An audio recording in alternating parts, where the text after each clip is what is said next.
ስለዚህ የፍጥረታት ባለቤት የሆነ እውነተኛው ሙሽራ ዓለምን የሞሸረ በምስጋና የተሞሸረ በአምልኮ የተሞሸረ በዜማ የተሞሸረ በመላእክት የተሞሸረ ከፍ ከፍ ያለ በዙፋኑ ያለ የተፈራ የእስራኤል ቅዱስ የሆነ እግዚአብሔር አምላክ ዓለምን በመጀመሪያ እግዚአብሔር ሰማይና ምድርን ፈጠረ ይልና እግዚአብሔር በስራው ያስተዋውቀናል።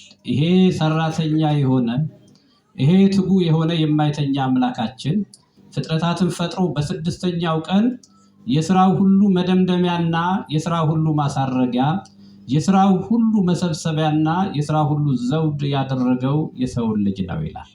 የእግዚአብሔር ወኪል እግዚአብሔርን ወክሎ የሚሰራ ባለሙሉ አምባሳደርነት ያለው በዚህ ምድር ላይ የሰው ልጅ ነው። የሰው ልጅ ክቡር ነው። እግዚአብሔር ፍጽምት የሆነችውን ቤተክርስቲያን ወደ ክብር እያመጣ ነው ያለው። ያቺ ቤተክርስቲያን ማነች? እሷ እኔና እናንተ ነን። ያቺ እናንተን ሐዋርያው እንደሚለው ለክርስቶስ እንዳንዲት ድንግል ለሙሽራው ለክርስቶስ እናንተን እንዳንዲት ድንግል ይላል። እኛ ለክርስቶስ ስንት ድንግሎች ነን ማለት ነው? አንዲት ድንግል